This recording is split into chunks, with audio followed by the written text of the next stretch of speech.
Hello, so I made this intro before and I got it wrong. So yeah, this is the second take of this. So, why console gaming is better than PC gaming by Willow Vision with 52 subscribers. It's got 9,000 views, so for him it's probably gone pretty viral. Um, Probably because it's a little bit wrong and doesn't really work, and I'm going to pause this for a second. So, he made this video, and there are genuine reasons why consoles are better than PC. I have friends who have consoles. I have two consoles in my living room. I have a GameCube and I have a PS3. I wanted a PS2, but my father so graciously lost it when I moved out. So I don't have that anymore, but I also have a PC. But the PC is mainly for streaming games from my main PC and watching stuff. But we're going to go through it bit by bit and explain to you why he is wrong. I hope you enjoy. I would also like to thank everyone in the comments and everyone who watched the last video. It really makes me happy that people want to watch the videos and enjoy them. I'm constantly trying to make myself better. I noticed the rendering issues with the gameplay of Spider-Man, and I noticed the black bars for my avatar. I'm always striving to be better, and I will do what I can to make these videos high quality, and I hope that you enjoyed this one as well.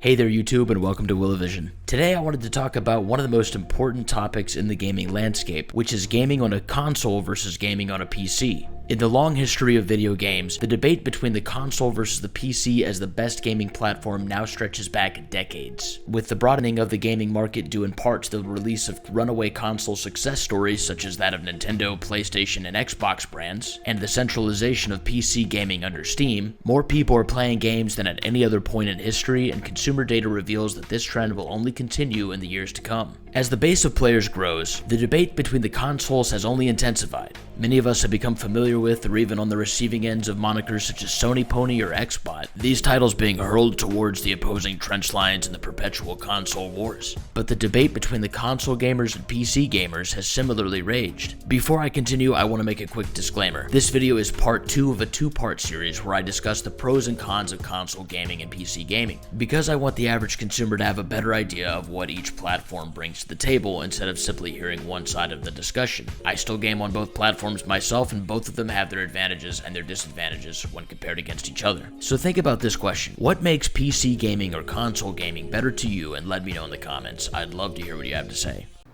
First off, make a video on each end doesn't absolve you from criticism. Make a video why consoles are better than PC and why PC is better than consoles doesn't absolve you from the lies you spew in anyone. Like I've said, anyone who makes a misinformed video, I would happily talk about whether they be on PC, console, or not on either. I'm happy to talk about them. If you know anyone who would want me to talk about, please leave them in the comments and I'd love to tell them a new one. So, I don't know what war he's on about. I don't have a particular hate against anyone in the console space. I don't really care for it. I'm not really in it as of recently. I don't have a PS5. Didn't own a PS4. Did own an Xbox One though. Don't have an Xbox Series, but like I said, I have people who have them, and that is my view of them. But yeah, that doesn't absolve you from criticism. Please don't do that thinking, oh, I can say whatever I want from that point on. What makes PC gaming or console gaming better to you? And let me know in the comments. I'd love to hear what you have to say. So let's start with reason number 1 that console gaming is better than PC gaming, and that is that consoles are easier to use. Right, so first off, consoles being easier to use, to an extent I agree with this actually. Let me explain my view on this. I think for the general consumer, they are easier to use for the general consumer. My girlfriend Ellie, she was a console gamer. She had a PS3. I don't know if she had a PS2. She's a bit iffy on whether she had a PS2 or not, or a PS3. But she definitely had a PS4, and she loved the PS4, and she thought it was so simple to use. But now she knows the basics of PC gaming, i.e. launching a game, installing it, copying over files, that kind of basic user experience. She finds PC gaming simple. It's in a knowledge base. Advertedly, when I got an Xbox One, and I was still playing PC at the time, I found the Xbox One UI confusing as fuck. Like, it was just like, how do I play my games? Where's my YouTube? How do I put them in places that I want them? Where is my desktop? It confused me. I got used to it, obviously, because I don't really complain. I just kind of move on with my life and get on with it. But yeah, no, it confused me at first, and that's fine. But the beauty of PC is you can make it as complicated or as simple as you want. And that's what I love about PC gaming. I've said this about the Steam Deck because I have a Steam Deck.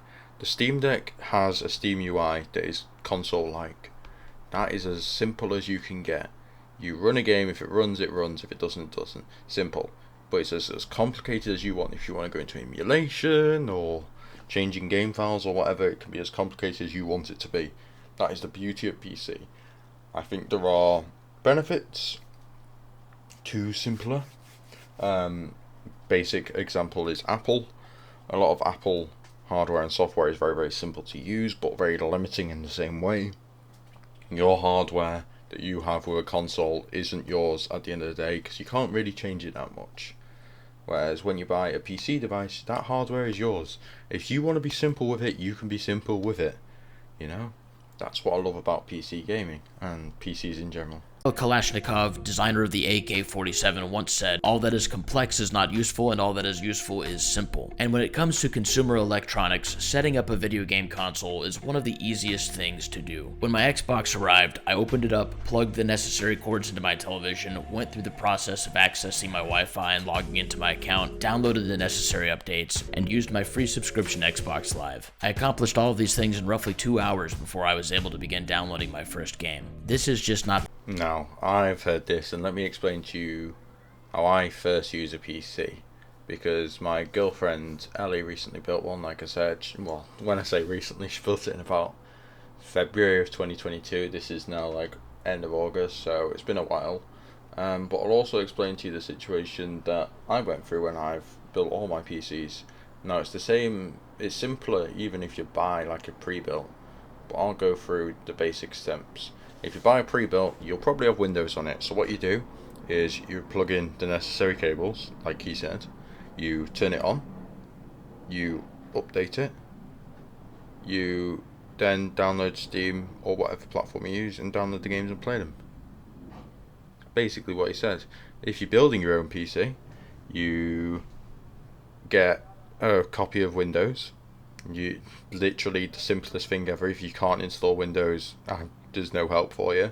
You install Windows. You then, once you've got Windows, you then update, download drivers, and then download the game, like Steam or something, and download the games. Done. I don't get what's complicated about that. Yes, there are issues sometimes, you know, sometimes something won't work, and there are ways to eke out extra bits of performance, say XMP. If you don't know, XMP is an extreme memory profile. It's called DCP on AMD. Basically, it makes your memory run at a speed that the company has made it, and it can give you a few extra frames nowadays, especially with Ryzen hardware. But stuff like that is basic, and at the end of the day, it's free. Just do it. But yeah, it's simple. I don't really get it. If you get confused by multiple launchers, there is no saving you. This is just not the case with the PC. Firstly, PC gaming requires the loading of an operating system, downloading Steam, checking your graphics card and updating the driver, so on and so forth, before you can eventually begin to actually play games. Is this process ruinous? No. Is it as bad as pulling teeth? Certainly not. Is it simple? Not compared to the plug-and-play experience of a console. Additionally, if you want to play on a gamepad, many older games don't support that option, requiring you to go and download a third-party program in order to do so, which may or may not work at all. Even if it does work, that gamepad feature is often costly in terms of time and difficult to make work without significant trial and error. Now compare that to using a controller on your console, which requires virtually no effort. You put in your batteries and you press the on button. Very easy. And that's where this point ends. A PC is almost always going to be a superior machine, but not always a necessary one. And if you decide to purchase a PC, be prepared for the maintenance and natural issues that you will experience with a complex computing machine, because they will happen, and when they do, you'll need to know you can take care of them. Which brings me to my next point. I think the bottleneck of installing Steam or Epic Games or whatever and downloading drivers and all of that, the bottleneck of that is you being very slow. Do you know how long it takes to install drivers? You literally just, I will do it right now, hands on. I haven't even prepared this, I'll do it right now because it annoys me when people say this. I have a NVIDIA, so NVIDIA drivers, okay, enter NVIDIA driver download from nvidia.co.uk. I can automatically figure out what I have. It's already done it. I'm on Windows 11, 3080, bam, search, done. That's my drivers. Wow. How difficult was that? It annoys me when people say that it's so difficult to install drivers, when it isn't. It's not difficult. You just type in the hardware you have, and if you're buying a pre-built, you'll know what that is. Usually pre-builts actually come with some level of drivers anyway, so you just need to update them, and they'll pop up saying you need to update them. Simple stuff. Updating Windows will just update automatically whether you like it or not. Something I do really hate about Windows, but you know, Linux still isn't quite there for gaming yet. What else did he say? Yeah, like updating drivers. What? Also, his point on gamepads is also a bit flawed, saying consoles are just plug and play with gamepads and PC isn't. Most of the time it is, actually. You just plug it in or use a wireless dongle or whatever and it works. And when he said with older games it doesn't work, tough shit, because some old games just don't work on the new consoles. You know what I mean? Like, if you play a game from like 2006, good luck playing that on a console right now, because most of them don't work. If you want to do it on a PC, do it. Admittedly, it might not work super well with a controller, but him saying controllers are plug and play on consoles and they're not on PC is kind of like me saying a keyboard and mouse is plug and play on a PC, whereas on a console you can't plug and play with a keyboard and mouse. It's a defeated purpose, because the main navigation device of a console is a controller. The main navigation device of a PC is a keyboard and mouse. I personally prefer PC, but I do use a controller. For certain games I would love to use a controller, racing games, and some others, like relax RPGs where you just sit there and kind of play, do kind of like a controller. Brings me to my next point. Reason number 2 that console gaming is better than PC gaming is that repairing consoles is easier than repairing a gaming PC, at least for catastrophic issues. Imagine that you're playing your Xbox one day. You're in the No, this is a really, really silly take, because why would you only use catastrophic failures and repair? What do you mean by repair? Do you mean self-repair or sending it to a place to repair it? Because you can't really self-repair your Xbox or PS5 or whatever. If your PS5 breaks, you're sending it to Sony. You're not repairing it, unless it's the SSD that you plugged in. Same with the Xbox. They're not made to be open, these devices. If my graphics card breaks, I can go through the basic troubleshooting steps. Maybe they'll work. If it doesn't work, I can then take it out, send it to my manufacturer. They send me a new one. I plug it in, and works. I think it's simpler to repair these devices because it is. If you mean it's simpler to, send a console back to the manufacturer and then there's no hassle, buy a pre-built and have that peace of mind. Why is my bell going off? Well, it's not my bell, it's the town hall bell, but yeah.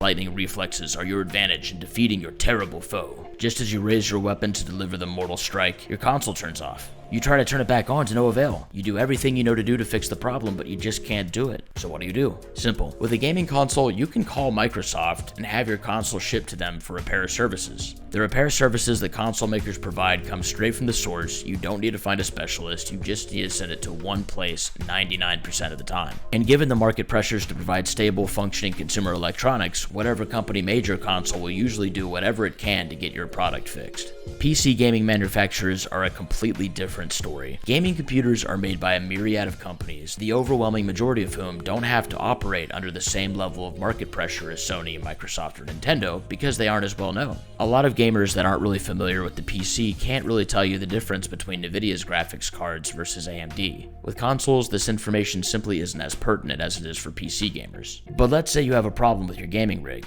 If you're smart enough to figure out the issue on your own, congratulations, you savvy computer devil you. I tip my hat in respect of your computer skills. If not, you're gonna have to find a computer repair store, which I have found through personal experience can vary widely in terms of their customer service and ability to actually solve your problem. Reason number 3.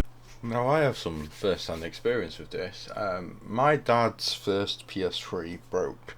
Me and my dad shared the same PS3 because me and my family we've always been a working class family, and back in the day my dad could only afford one PS3, which is fine, and I love him for it.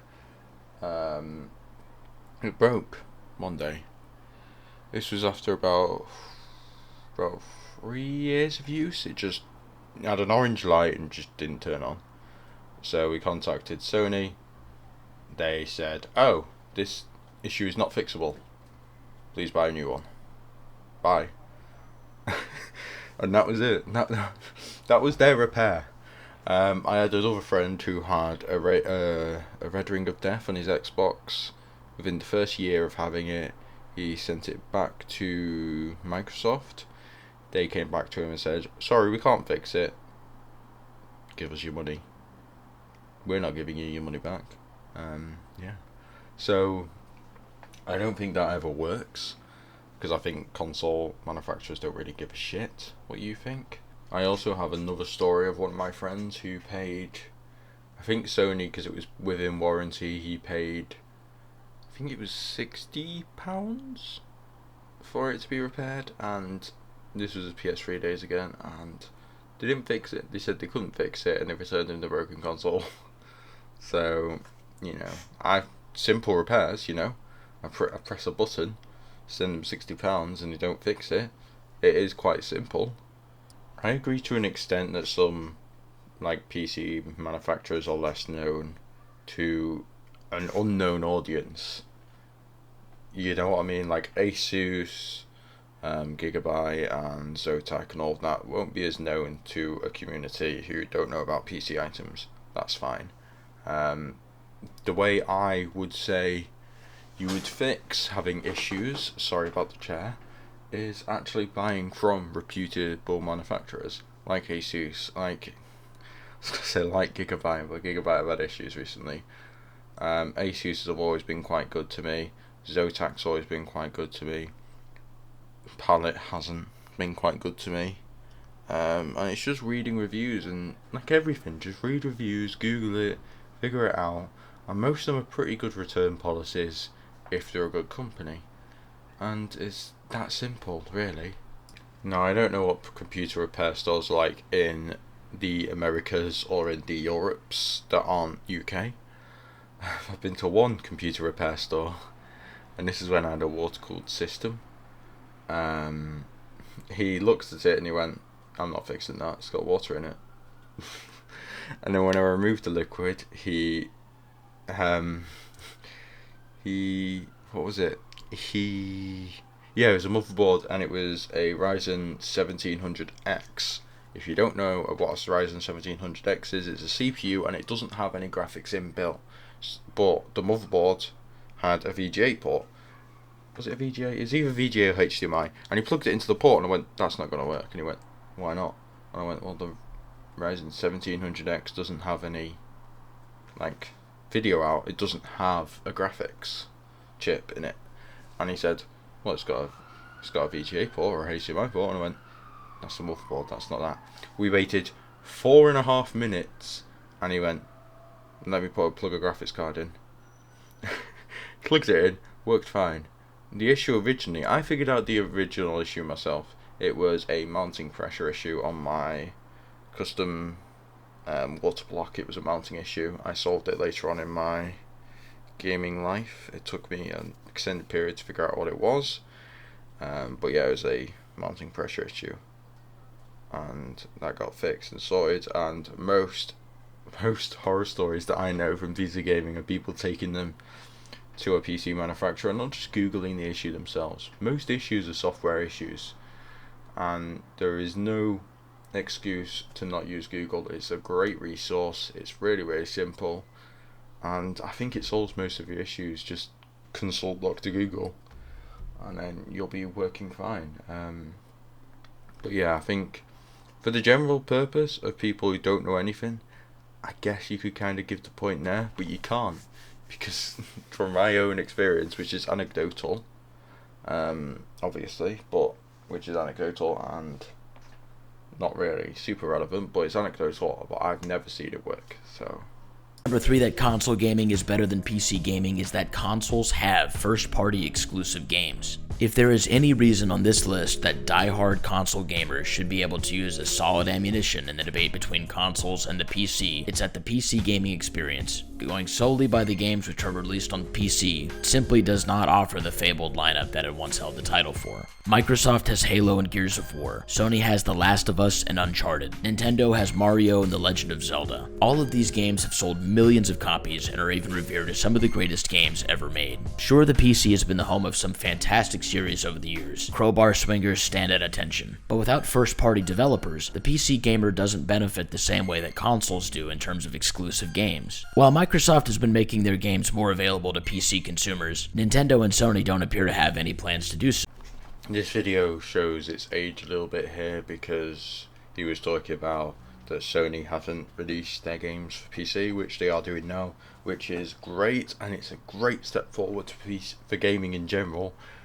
Removing that limitation of games and letting more people play video games is a great thing, and it's such pro-consumer move.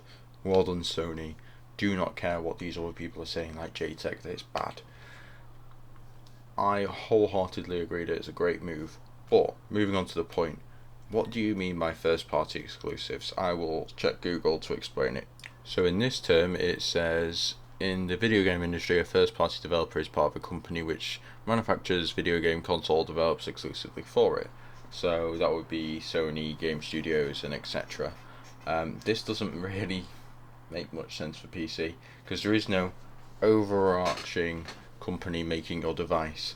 Would Dell make games? Well, no, they're a tech company. Would Asus make games? Well, no, because they're a tech company. Would Nvidia make games? Well, no, because they're a tech company. Do you see my point? PC doesn't have like first party games because it doesn't have a first party. Now, if I want to talk about game quality, how many games were released in 2021 on PC? Let me just check. Well, just Steam exclusively, actually. There we go, from a quick Google search. 10,696 games were added to Steam in 2021. So that means that not all of them are going to be good. I fully admit that not all of them are going to be good. So let's say 1% of those 10,000 games are good. That is 100 games. 100 games. That's more than any first party company could pump out, which is better. What should we say here? Maybe 0.1% gives you 10 games. 0.1% is really, really pushing how low it would be.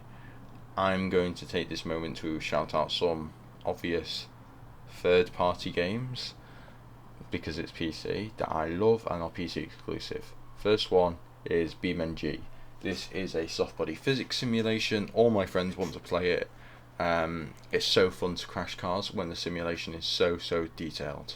Now, Knights of Pen and Paper 1 and 2 technically aren't exclusives to the PC in general in terms like they're on mobile, but they are fantastic games. They are quirky, they are funny, they are fun, and they should definitely be given a go. The next one I want to talk about is Overgrowth, which is a combat simulator, and it is honestly beautiful. The combat is all momentum based, there is no health bars, it's not Mortal Kombat.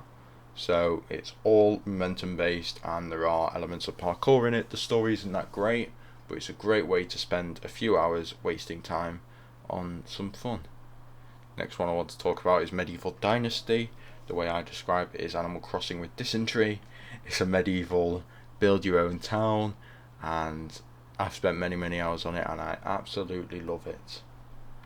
The next one I want to talk about is Timberborn. Timberborn is basically a city builder, but in the sense of you are a beaver. And beavers have taken over because the world has destroyed themselves. Really funny take, and I love it. Also, can we talk about the fact that Microsoft's Halo and Gears of War that you mentioned are also now on PC, and they've been on PC for an extended. Who is getting arrested in my town? Seriously? And sorry about that, I had to pause it. And also, are exclusives exclusive when they can be emulated? I know emulation is a great topic and everything, but games can be emulated, and it's, in my opinion, the best way to hold games is through that medium, because discs will eventually die, consoles will eventually die. If you have the save itself, the game saved on a device, and you emulate it, it will last forever.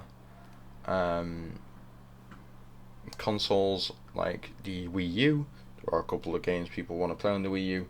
The best way to keep it is to not play the Wii U, because Nintendo are notoriously arseholes about all of this.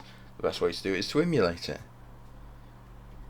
Are into don't have as strong of an online community. Look at the sales of Madden NFL 20 on the Xbox versus its PC port. The numbers are simply incomparable, and besides which, PC ports of games often aren't as good as their console counterparts because companies don't want to spend as much time and resources on trying to make a PC as good as its console counterpart because they know that they won't see as much of a return on their investment due to the PC market not being as strong of a place to invest development resources. See the controversy in 2015 over Batman Arkham Knight on PC. Even though PC doesn't have the same list of exclusive games as the consoles do, one thing I've noted people saying about PCs is that they have more games, and while I don't really have any data on hand to refute that point, I'd ask you to go look at the game library on Steam right now, and you'll probably see what I see, which is endless pages of arcade games and other games that, while I'm not really going to pass judgment on them because I haven't played them, the games listed in their libraries simply aren't of the same caliber to make up for the experiences offered by the consoles, at least for the average consumer. Reason number First off, most bad PC ports are better than the console counterparts. There are exceptions. He brought up Arkham Knight, which most people who know PC gaming are laughing because everyone knows that Arkham Knight is an outlier, not a norm. It came out in 2015 and people still claim that's how all PC ports are. Come on, it came out in 2015. What happens if you buy Arkham Knight now? Well, if you look at the Steam reviews, it's very positive. Because the game was fixed, the game is working, the game is beautiful. I don't get it. The player bases are still high. A lot of sports games aren't high on PC. I'll admit that. I don't know, I don't care because I don't play them. But that's kind of a misguided point there. Number 4 that console gaming is better than PC gaming is that multiplayer games on consoles are generally going to be more equalized. When you're playing an online game on a console, everyone uses basically the same equipment, whereas on PC, different monitors, gamepads, keyboards, etc. can be optimized for gaming, which means it's possible for some players to have an advantage over others. Whereas again, with a console, there's really not going to be much variation for the average person using a controller, other than their inherent skill in the game. For example, I strongly doubt that many people even own the Xbox Elite controller, but even if they do, I think it's really unlikely for them to be substantially better at a game just because of the controller they're using alone. And then there's also the issue of specialized monitors here, which isn't a bad thing on its own, but it is definitely something that can have an influence when aggregated against the other technical factors at play here. And finally, we arrive. Imagine saying that more user choice is a bad thing. Yes, there are people who are going to have better keyboard and mice, better monitors, better devices than you. Well, that just speaks realms to how good PC is. You can play PC games on a laptop. You can play PC games on a mega high-end machine. It is so user-friendly. Everyone can hop on and everyone can probably kick each other's ass. Doesn't mean that you're going to win. 240Hz monitor. If you're bad at the game, you're bad at the game, even with a 240Hz monitor. It's not going to make you a pro gamer. But it does give you an advantage. I think the equal playing field thing is a bit bullshit, to be honest. Like, no. Reason number 5 that console gaming is better than PC gaming, and this last reason might turn on an argument that's similar to the simplicity discussion in reason number 1. But in a word, the final reason that console gaming is better than PC gaming all comes down to optimization. When you buy a console, you're also buying a certain guarantee that you're going to be able to put a console under your television, plug it in, and it will simply work without any major issues popping up. There's no need to evaluate a console's graphics card to make sure it's up to date. You don't need to worry about whether or not other players will have an advantage playing against you online with a mouse and keyboard. Well, you didn't have to at one point. And generally speaking, the experience of gaming on a console is that of overall ease and simplicity. With a console, a night of Netflix doesn't require a special setup or the breaking of social norms. Pew Research recently reported that the overwhelming majority of young people have access to or own a video game console. And the fact that gaming consoles are so widely used is a sign of their ability to be seamlessly used by so many people, without having to perform a ton of research on any exact product with certain specs for a certain budget or a monitor setup, so on and so forth. As previously mentioned, a console is something that almost anyone can. So I'm going to first talk about this from a perspective that I used to play, because I recently went back to some video games and oh boy, are they not good. So I recently played Assassin's Creed Black Flag on my PS3 again, because I was like, you know what, how's that run? It ran at like, I don't have an objective number, but I'm pretty good with guessing frame rates, about 25 FPS. Bearing in mind the graphics were awful, 25 FPS, dropped to single digits quite regularly. Little Big Planet was 720p 30, optimization I will then go over to my girlfriend who had a PS4. She was like, Uncharted Lost Legacy is a beautiful game, and I laughed in her face. Because I said, it's a PS4 game, it's not going to be beautiful. I then went and I played the game, and I instantly noticed the LOD was pretty low, the textures are pretty poor, the frame rate is pretty bad, the motion blur is ridiculous. Your optimization that I've seen is awful. On top of that, most of the optimization nowadays, you're playing with a 500, 400 quid machine. Yeah, it's optimized for it, but it's a limit. You cannot go. So say a game that's made for 4K 30 or 4K 60, you are not going to be able to go, well, I don't want to play at 4K. I have a 1440p display.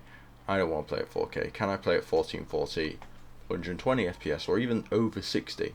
You are not given that option. So optimization is great or whatever, but the limiting factor again is the console, and you can't change to how you want it to play. And that is why I've always said PC gaming is better. So overall, pretty bad video. If Willow Vision watches this, I would like to say no hate to you specifically. This is the first video I found about consoles versus PCs or whatever, and I think there is a view that you should probably take more time to understand PC gaming and take an objective view about it, and then bring in your own personal perspectives. I think consoles are great, and I could bring up a few reasons why they're better. Doesn't mean I have to lower the other platform down.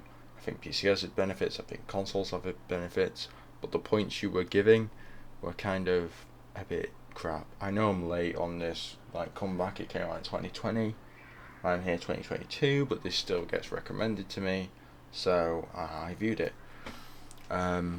But for the general viewers, I really hope you enjoyed this video. I'm trying to be a bit more consistent now I have good internet, and this is something I'm really passionate about talking about, is PCs and this kind of thing, and I really hope you enjoyed this video. If you have anyone you want me to talk about who gives bad takes, I would happily love to talk about them. Just put them in the description, I'll have a look and I'll let you know if I'll make a video on them. If you like this video, like it. If you didn't like this video, dislike it, but you probably won't be able to see the fact that you disliked it because YouTube removed the dislike button. But still dislike it, you know. If you like my content, please subscribe. I'm not on a consistent schedule, but I will always happily listen to what you have to say. Have a good day, everyone, and I'll see you in the next upload.